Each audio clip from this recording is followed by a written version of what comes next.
Hi guys, I know this isn't my usual content, but I've been wanting to do a game review for a long time. Today we are covering a Grace-inspired game called Good Yet. There was a lot of things I liked and disliked, and I wanted to make a video to push the game out there. The game is still in alpha, so I'll try my best to give it some leeway. All of the criticism I will lay out is from a place of love from the game, and I hope the developers hear me out. Good Yet is a platformer where your main mission is to reach these beds. Of course there's the entities such as Dozer's older brother, Yogi Bear, Moist Meter, and my favorite, Off-Brand Shame. These entities range from easily survivable to game-ending. Every time you reach a bed, you get to pick between adding a new entity or modifier and a new round begins, basically like Nullscape but without the presence. There's also a good amount of mechanics like parrying and double jumping that we'll get into later, but they'll be integral for you to escape quickly. Speaking of Nullscape, the void in this game is equally a pain in the ass. Thankfully, in most difficulty modes it doesn't instant kill, but it does stun you and deal a good amount of damage. So let's get into the meat and potatoes of this review. There's a good amount of stuff that I like in this game. Notably the presentation, artwork and soundtrack, which I think is pretty good. I mean, you are literally hearing it right now. The music is excellent. In fact, take a listen to this track.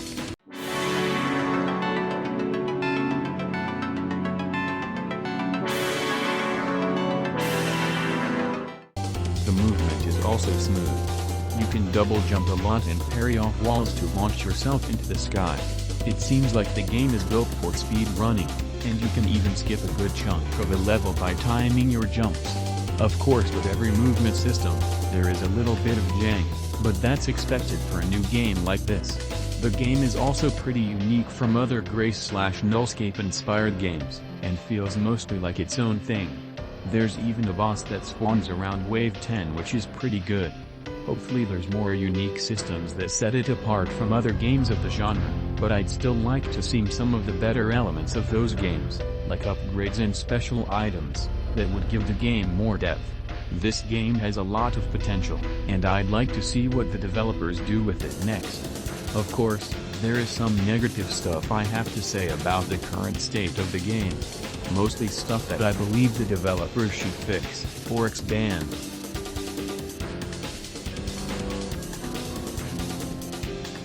I think there should be slightly more map hazards and changes in the later rounds. Right now, the only major change, outside of the increased amount of entities, is broken platforms and a longer map in general. I'd like to compare this to Nullscape's later levels, where the map is big, but also expansive with jump boosts, rails to grind on and special altars that activate specific events. If some of these things were added to the game, it would feel more lively, and less like maze with a bunch of empty space in between. There's also very little information on the entities. Nullscape and Grace normally tell you a good amount of information about the entities before you pick them, but in this game, some of the entity information is kinda vague. You also only get the information after you pick the entity, so it feels guaranteed that you will die to a new entity you know nothing about, because some of the entities don't have that much information about them. That's mostly all I wanted to talk about. If you had any gripes with anything I said, be sure to tell me in the comments. If you want more reviews from me, consider subscribing or liking the video. God bless you and have a good day. And slowly you come to realize it's all as it should be.